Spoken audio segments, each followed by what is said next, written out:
Yeah, I thought our ladies competed hard, and again, we tried to do the girls, tried to do the right thing in terms of competing for every possession and get on the floor for loose balls and all the things that you talk about from a toughness standpoint. The bottom line was that we were a little shorthanded tonight with our most talented offensive player in Autumn being out, and that definitely hurts because it gives us a different dynamic. And we didn't know that she was not going to be available until about 3 hours before the game. So you throw that on a 18-year-old freshman, telling her she's going to start against Missouri State. That's sometimes I remember when that happened to me as an 18-year-old, and it kind of freaks you out a little bit. So, but I thought, the ladies competed hard. We had a lot of two girls play over 30 minutes, which just flat doesn't happen in our program. And I thought Yasmin Gu had a great game for us, and I think she's going to be one of the better freshmen in our league. But the bottom line is we got to focus on what we got next in Simon Fraser in Western Washington and wash our hands with this one. I think at the end of the day, this is my fault. We had 21 turnovers, and we weren't focused from that standpoint, and I own that.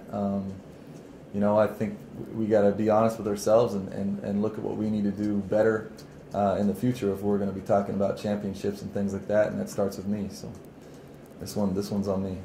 Back-to-back losses, Coach. That doesn't happen very often in your program either. I guess do you like that maybe earlier in the season rather than later? I guess. Well, I'd much rather lose to these guys than anyone in the GNAC. That's for sure.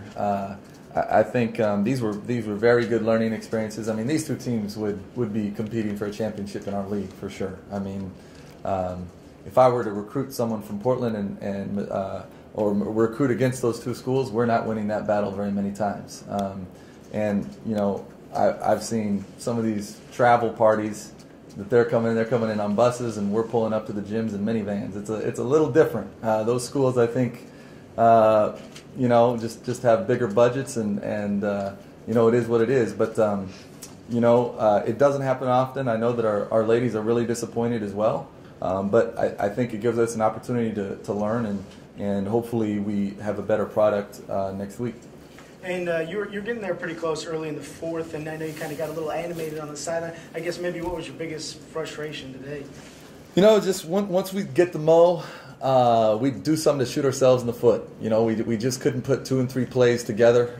We'd make a big play and then have a turnover or not execute a set that we'd worked on a million times. And part of that was we had to play some ladies out of position.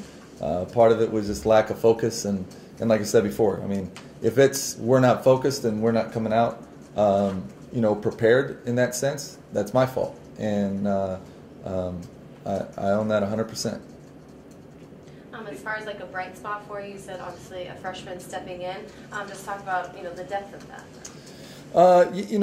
With Yasmin, she played wing all last year.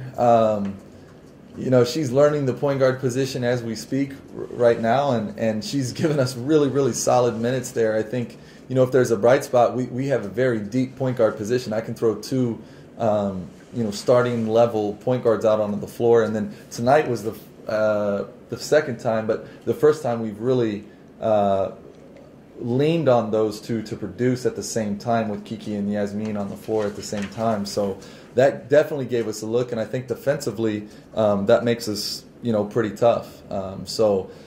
Once we get Autumn back and we have another girl you guys haven't seen, Zara Laster, who was the NWAC Defensive Player of the Year and gives us a lot of depth at that 2 position. I mean, I feel confident where we're going to be. But for this, we were coming out limping, and we held them off for as long as we could. It's just, they were a little deeper than us tonight. I know that you're down at forward. Another lady, Shelby, had a good game for you guys, and kind of some scrappy plays inside. Maybe talk about her. Yeah, Shelby is a gifted scorer.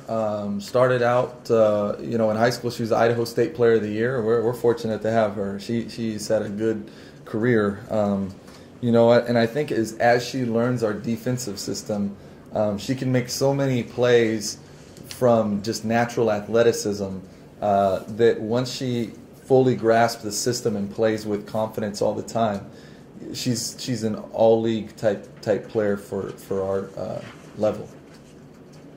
Can you expand on Autumn, like what her status is for you guys? You know, we're not really sure at this point.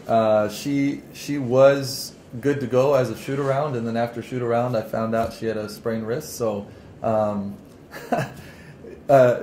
we'll see. Day to day, I think is the best I can give you there.